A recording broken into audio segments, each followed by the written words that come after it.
राधे कृष्ण दोस्तों, आज की कहानी का नाम है फ़क्र। आज शोभा जी सुबह से ही बड़बड़ा रही हैं।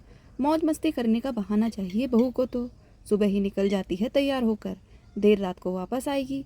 कोई मदद तो भूल ही जाओ, उसकी ही सेवा कर दो। वो क्या हमारी सेवा करेगी। शोभा जी आज बहुत भला बुरा बोल रही थी अपनी बहू रिया को। रिया जो आज ऑफिस से जल्दी वापस आ गई थी, खिड़की के बाहर से आ रही सासू माँ की आवाज़ उसे साफ सुनाई दे रही थी। रिया की शादी को अभी 3 साल ही हुए हैं।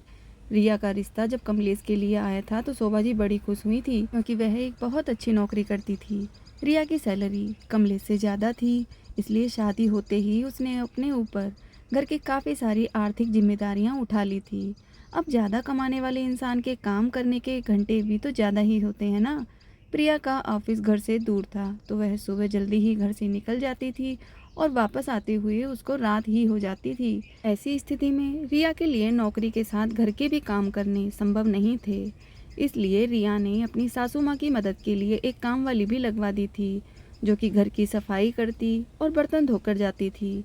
रिया तो खाना बनाने वाली भी लगवाना चाहती थी, पर सासू माँ बोलती कि हम किसी अनजान औरतों के हाथों का बना खाना नहीं खाते हैं। शोभा जी के चेहरे पर उनका गुस्सा साफ साफ से बयां करता था। कभी वह अपनी सहेलियों से बहू की चुगली करती, तो कभी पड़ोसियों से कहती, बहू की नौकरी से हमें क्या फ़ायदा हुआ। तो कभी कोई पड़ोसन पूछ लेती, शोभा कब बना रही है दादी तुम्हें तुम्हारी बहू। तब शोभा जी झल्ला कर कहती, नौकरी करने वाली बहू ये कहाँ सुनती हैं अपने से बड़ों की बातें, जो मन करता है वही करती हैं।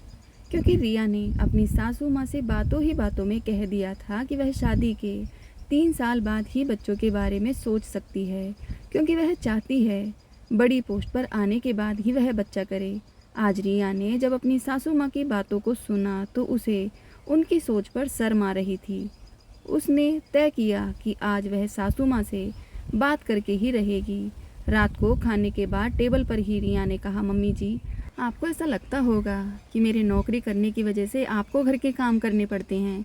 आप बुढ़ापे में भी मेहनत कर रही हो तो मैं छोड़ देती हूँ नौकरी। वैसे भी मैंने आपको काफ़ी बार कहते हुए सुना है कि बहू की नौकरी से आपको कोई फ़ायदा नहीं है। शोभा जी को तुरंत ही समझ आया कि शायद आज रिया ने उनकी बातें सुन ली हैं। वह कुछ और कहती, इससे पहले कमलेश ने कहा, नहीं रिया, तुम नौकरी नहीं छोड़ सकती हो।